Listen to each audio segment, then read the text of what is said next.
Good morning, everybody. How are you? Are you awake? It's afternoon. It's morning in the restaurant business, right? All right, let's start. How many of you have eaten in a restaurant owned by one of these guys? How many of you have worked in a restaurant owned by one of these guys? How many of you guys want a job in a restaurant? All right, never mind. All right, we're going to talk a little bit about American food and what the heck it is. James Beard has been talking about it for 400 years, and I can still hear him. The words are still good. If you see the Fireside Cookbook, which has been reissued, you can find out that what he said in 1947 about paying attention to the region and the season is just as fresh and as lively now as ever before. When Antoinette and Will asked me to chat with these guys, I said, sure, they're great guys, and they know a lot. In fact, those two guys used to work for that guy. No. That's how that works. They did okay. But in talking about American food, I want to start with my first reaction to a room full of chefs. So there's Europeans, you've heard of them. Marco Pierre White, that guy in the Dorchester, and they get to be very famous for kind of being rude. What's the word? Drive-through, three-car, well, all right? Kind of jerks, kind of loud, kind of rough. Is something about American food and something about American cuisine connected to being nice or being generous, Norman? I don't know if it's connected to being nice. I think the fact that we're in the hospitality business is something that's really important to us, though. I think because we felt like we were the underdogs and we weren't as appreciated as the Europeans when we were first starting up, that our mission became to be more of a team as opposed to a solo star. So I think in that sense there was a difference early on with what we tried to achieve, and then doing the events and meeting each other. I think we were drawn together as kindred spirits, wanting to have our restaurants be learning places and nice places, and a place that you would kind of cultivate that atmosphere. Charlie, a lot of people talk about elitism in food, and you talk about excellence. Can you help us a little bit explain the difference between doing really good stuff and being an elitist yahoo? I think we all have the same philosophy. This is what's been so great. All these years being in this field, we just want to work with the cleanest, freshest, most pristine product. And if we have a chance to have individual expressions. I think what really propels so-called American cuisine forward is that we can borrow from anywhere in the world, not unlike just the culture in general, the movie culture, the literary culture, the political culture. We can take from ideas around the world and bring them together, and then you can have your own personal statement. So while one restaurant can be a so-called four-star restaurant, another restaurant can be a storefront restaurant, they both can espouse the principles of excellence. Emeril, you're French, Canadian, Portuguese, Massachusetts, New Orleans. If that's not America, what is? Right? How important has the personal connection been to your cooking and your restaurants? Well, I think the first connection for me has been the soil, and now I just spent a week in Vermont shooting Emerald Green. Yeah. And to see what is going there and going on there with the whole 360 movement and products, if you have great ingredients, you have great food. And if you pay attention, as Charlie and Norman said, to detail, look at this collection. We've been together, 25 years. We still talk to each other. We still write. It's a miracle. We still kiss. It's amazing. Swine flu. Be careful. Yeah, I know. My background, just what you said, ingredients and techniques, Yeah. two different cultures, Right. And then meeting one of the most truest American cuisines, Louisiana, Right. 26 years ago. That's what American cuisine is. It's amazing because they've got all of these pockets and always all of these influences, northeast, southeast, south. It's incredible. Norman, you coined the term fusion, and of course, it was groundbreaking and kind of enlivening when you started and when you really focused on it, and it got to be confusion for a lot of people. All these years later, when you take a look at that whole connection of fusion, how does that work in American cooking today as opposed to 20 years ago? Well, Clark, when I wrote Fusion, it was for myself. I didn't write it to try and tell other people what to do with their cooking or anything like that. I was reading a book by a gentleman named Jean-Francois Revel. It was 1987, and I was more or less just trying to figure out what I was going to do in the hell with my life. Right. And what I was interested by living in Key West was high-end food, intellectual kind of food, but also the gutsy roots food that I was really enjoying in the little joints and the cafes. And really those two engines have been what has made me a chef.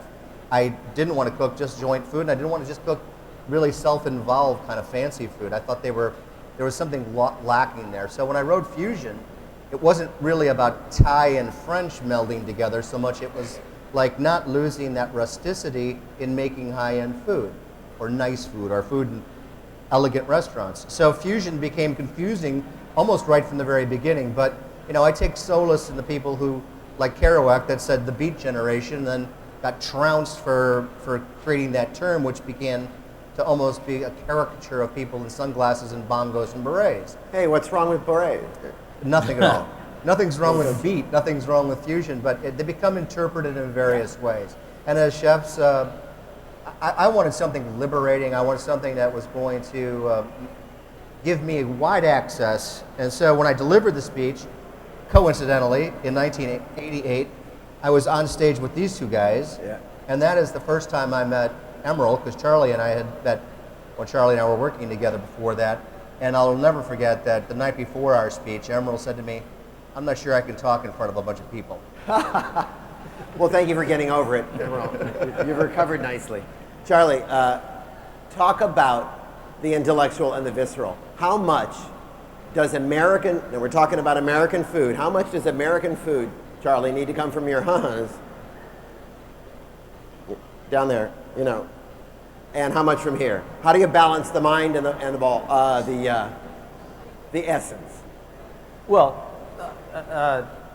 American food, and Emeril hit it on the nose, because we've got these great pockets of areas around the country: Pacific Northwest cuisine, Northern California cuisine, California Mediterranean cuisine, Southern California cuisine, Mexican influence, Tex-Mex, goes around the whole country. New Orleans cuisine, Cajun, Creole. You get onto the southeast, up the Atlantic seaboard, New England cuisine, Middle West cuisine. I mean, we've got these true distinctive pockets of things that have a history and are clearly defined as components of American cuisine. But what's most interesting is that we have the chutzpah, if you will, to travel around the world and bring ideas back. I just remember taking many trips to Europe in my early days of cooking, and things were very kind of, if you will, rigid. You couldn't really deviate. It was, if a French chef wanted to, and I'm not disparaging this in any way, wanted to have if they might take a trip to India for 3 weeks and come back and put a little bit of curry into a beurre blanc. Well, it was still a beurre blanc, and it's fine. But American chefs, I think, tend to be more daring, maybe because they don't have that kind of completely deeply rooted history. The other thing that's most exciting is we kind of went through a window by the mid-90s where one could become a significant chef in this country without having to take a rite of passage through a European kitchen. One could completely come up through the ranks in this country, whether you're working for one of these guys or working at an important restaurant in New York City, but then go on and open your own restaurant. There was a period of time where you couldn't really do that unless you had paid some dues and done some work in European kitchens. I think that's really true. I used to send chefs to Spain or Italy or France. Now I send them to California and to Vermont. Emeril, you have reached America in a pretty broad way. How do you keep the balance between being accessible, still being American, and being Emeril? Well, I mean, Clark, I mean, as you know, first of all, I don't treat anybody any differently than I want to be treated. I'm very fortunate to be able to do what I do because I have great people. most of my team, 25 years later, was still intact. So yeah. that's why I'm able to do what I do. Longevity in our organization is incredible, and incredible people who have grown and who want to get better and who enjoy the philosophy that I've tried to instill, which is to wake up today and try to do a little bit better than yesterday. But you had classical training before. American school, classical trained. Right. And is that still in play when you hire? I think hiring is, about passion and about wanting. If somebody has a passion and somebody has the want and desire to be a great line cook, with that attitude, it's much easier to give information and to be a mentor.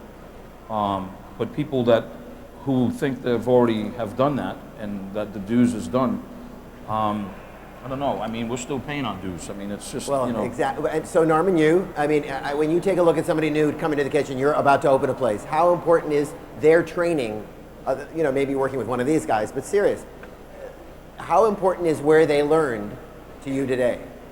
Has that changed?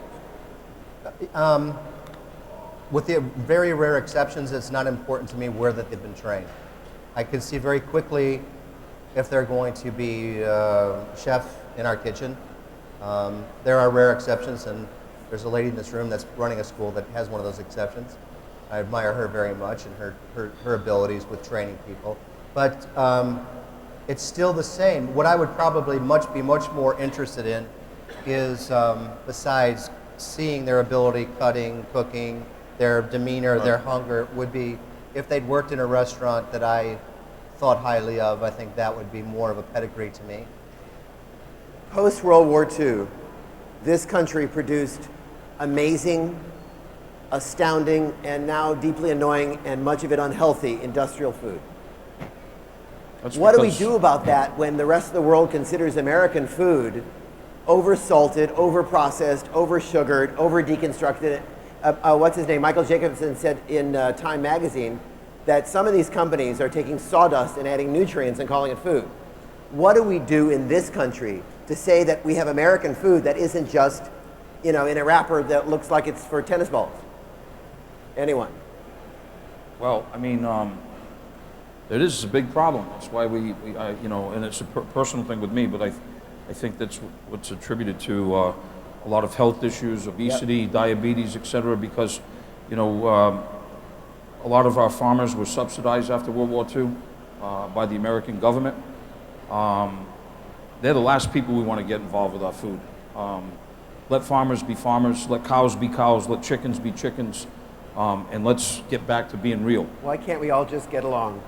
It's very important. Charlie, what do we do about people who come to your restaurant in Chicago? I mean, now that the President of the United States is from your town, right? Chicago is suddenly on a world map, and people come to Chicago expecting some kind of a manifestation of America that they didn't before. I mean, that's just how culture works.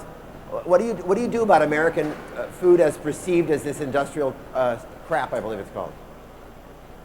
Well, that's a very, very culinary term, complex subject matter, and it's really easy to disparage. It's really easy to, this is all that's bad, and yeah, there's processed stuff, and this is not good, and industrialized farming, and let's pay this guy more money to not grow something than he might have made if he were going to grow it. But on the other hand, America, and you got to still give this country credit, has fed the world. And you probably just saw the obituary of the guy from Berglund, from University of Texas, who literally taught the world how to feed itself. And by growing things a certain way, there's a lot of talk about genetically modified food, but sometimes genetically modified food is not necessarily a bad thing if you fuse two things together.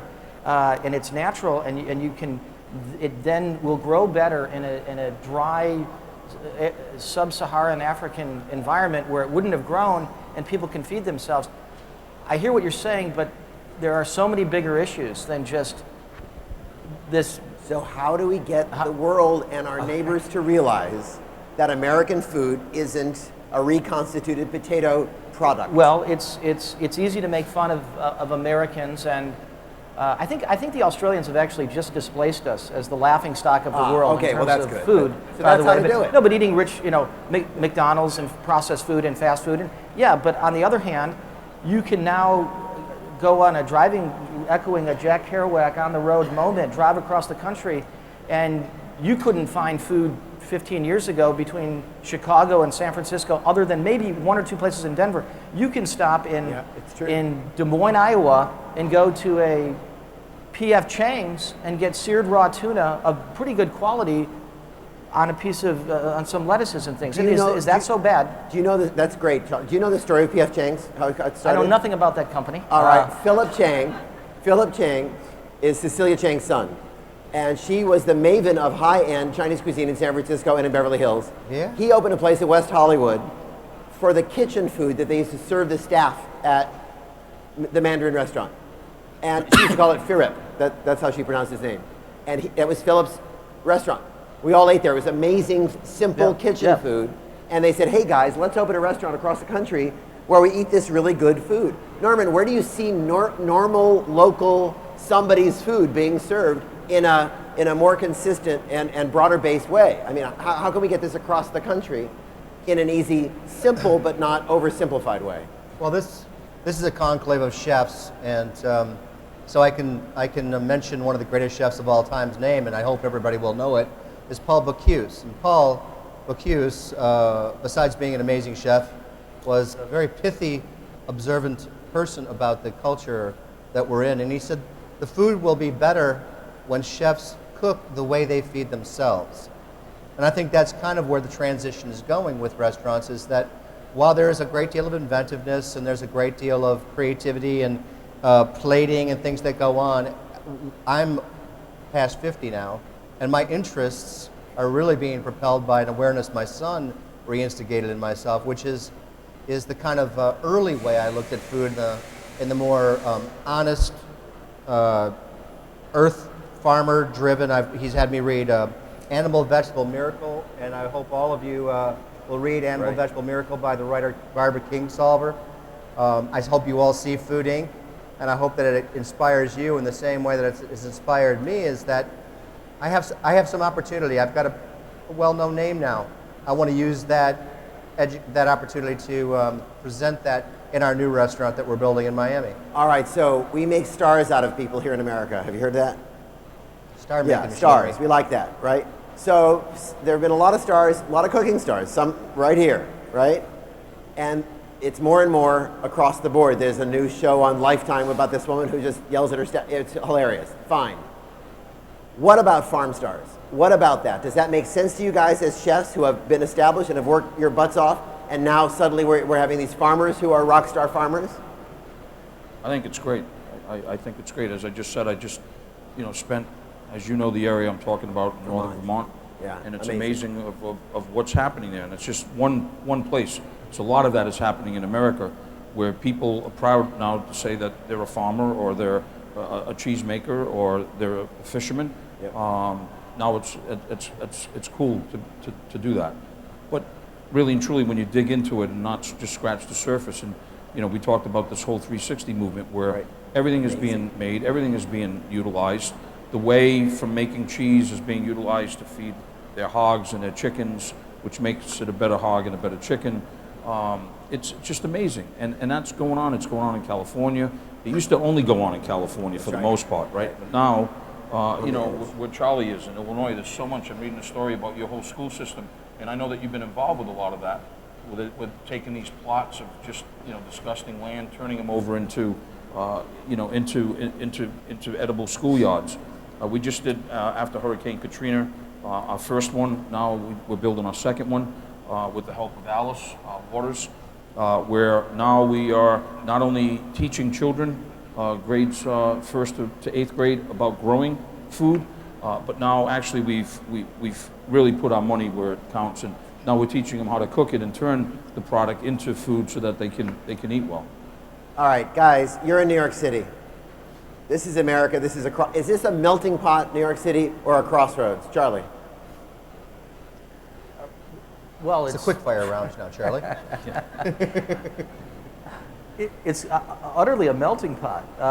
A crossroads for what? I mean, it's both. It's both. But completely a melting pot.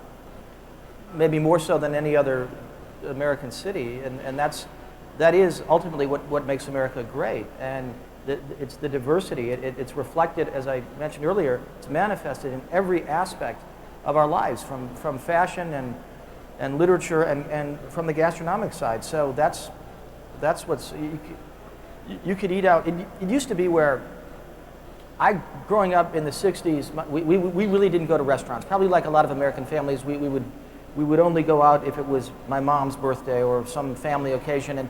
And what I thought were fancy restaurants then were, now that I look back and understand what they were fairly mediocre spots. But you would order spaghetti maybe at an Italian restaurant, or lasagna. Now people go out and they know the names of 8 different types of pasta. Right. Or we'd go to a Japanese restaurant. We didn't even know what that was, and you'd get something with noodles. And now people can order sushi by the name of the fish in Japanese. And so it's it's a melting pot. Crossroads. I mean, Tom Friedman said it best. The world is flat right now, and it applies to the culinary field as well. Norman, do you agree? I mean, is melting pot the ultimate confusion or fusion? I never like the term melting pot because it seems that there's a coagulation, a melting together, a blending, and I hate that idea because I like to keep that idiosyncratic nature. I think of a patchwork quilt as a much better example where these identities still remain definable.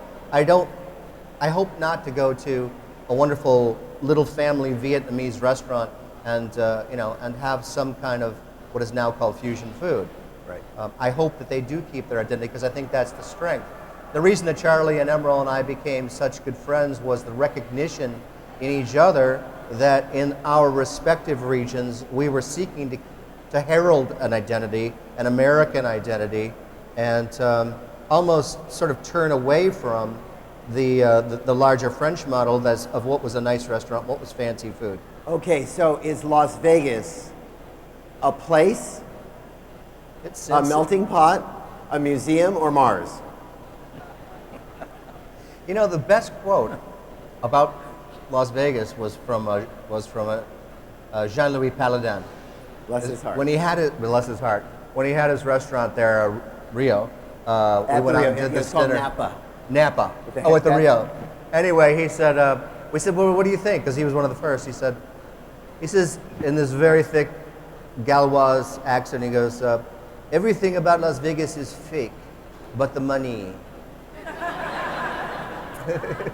Okay, Charlie, is Vegas a place, America, or the third moon at Neptune? Well, it's easy to make fun of Las Vegas. Yesterday's Wall Street Journal had a little mini interview with Dennis Hopper, and he talked about different things that he liked, and they asked him, what is your favorite city? And he said, my favorite city in America is Las Vegas because they have the best restaurants in America. And that's coming from Dennis Hopper. Yeah, but he's been stoned since '51. But he still seems to be able to... It's easy to make fun of Dennis Hopper as well. That's why he likes to eat. He's healthy, right? He's hungry. Little doobie. Emeril, is Las Vegas America, Mars, or just a really good place to employ people? You know, I think that Las Vegas is, there's no other place like it. I mean, look at what's there. You know, I've been there, thanks to this guy here, 14 years now. And before the big craze started, you know, when it was Charlie and Mark and Jean-Louis and Wolf. And I and Jean-Louis and now, you know, it's like every great restaurant in the world is in Las Vegas. So, quick little plane ride and inexpensive hotel room, especially right now, and you can dine really incredible. Yeah, I just have to say about Vegas, first of all, people forget that 45% of the people there are from California. They've had something to eat, right? Yeah. And a lot of them drove. All right, so going towards the future, are we going to be learning for the next 2 years with things the way they're going to be, 2 years, 5 years, whatever? We're going to be learning about food, about new food, about what we want from television, from restaurants, from the grammar school garden. Norman, where are we going to learn? The StarChefs Congress, there's no doubt about that. I don't know. Here's your $5. There you go. Television is Yeah, that's all right. Yeah, that's okay. Getting together actually is a good thing to do. television is the most powerful instrument because it has the ability to reach so many people. What gets through to their brains, I don't know. I mean, with rare exceptions, I think it's still a vast wasteland, and unfortunately, what's occurring is the reality television shows are becoming what's looked at as television. When you were talking about farmers becoming stars, I dread the idea that there's going to be some version of farmers competing with Did each you other. see it? No. The farmer takes a wife. How many of you saw that? How many of you stayed up till 4 in the morning and saw the one episode? It was this buff farmer trying to get a wife on reality television. It was canceled before he got the weed out of his mouth. It was so bad. Charlie, are we going to learn about food from television, from restaurants? I mean, we are in a kind of a tough moment in movie history here. Where are we going to learn about American food?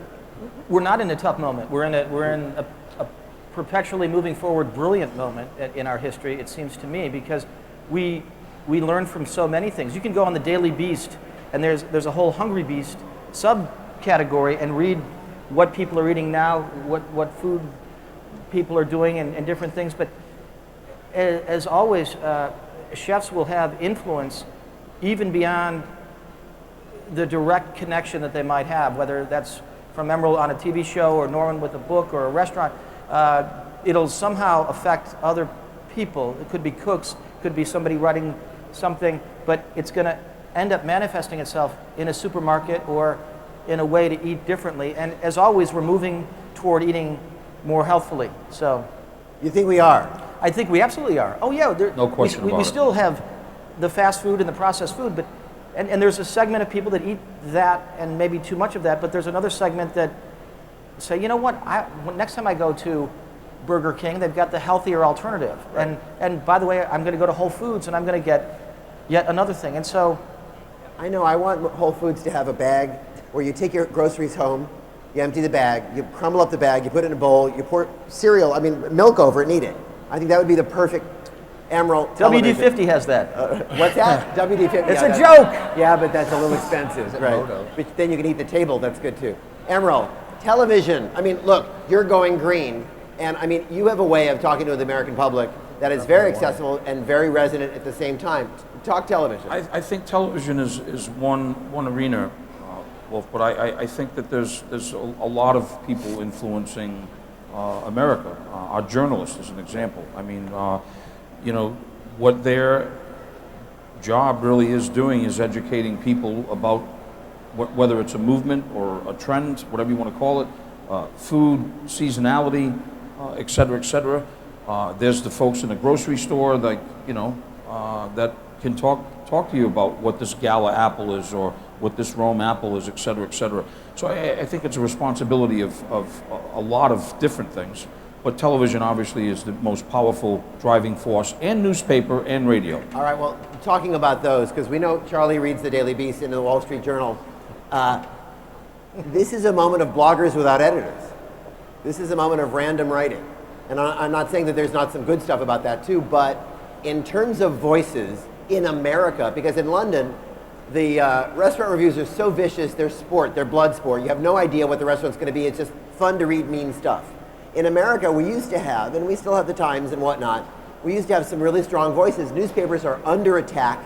I mean, you know, television stations are taking 7 minutes down to 2 seconds. What are our voices? What are our journalistic voices? Each of you, I'm really curious about. Who do you listen to besides other chefs gathered here? Who do you read? Where do you look? Where should we be looking? Emeril, let's go this way. For me, the most important connection of where it's going is listening and having, you know, an intellectual conversation with the farmers, with the fishermen, who's making cheese, who's making tofu, who's The food making makers, the food Exactly. makers. I mean, what's that's what it's all about. Having those ingredients for me then is much easier to put great food, nice food on the plate.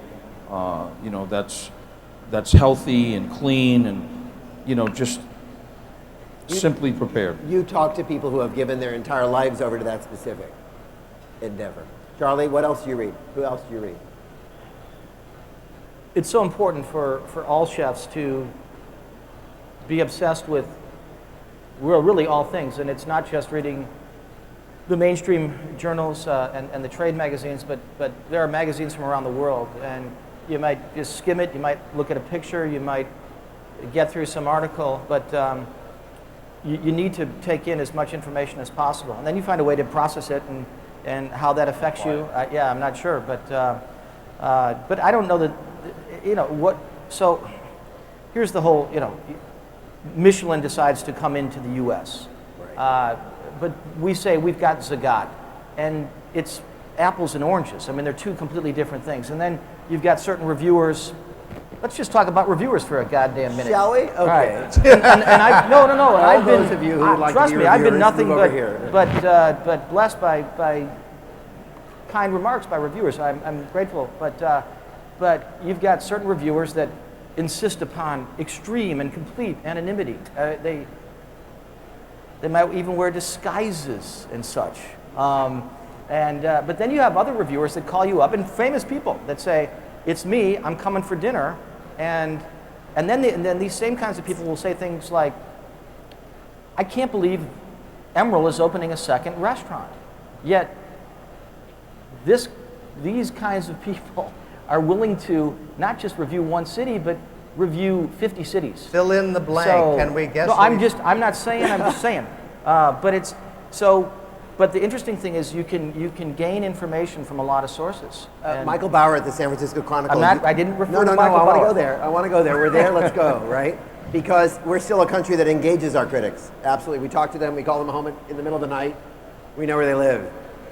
Michael Bauer used to say that he's got to be anonymous, and so he would dress up to look like Ruth Reichel. No. And So ask how many people in the audience review restaurants. and I know that. We'll find out.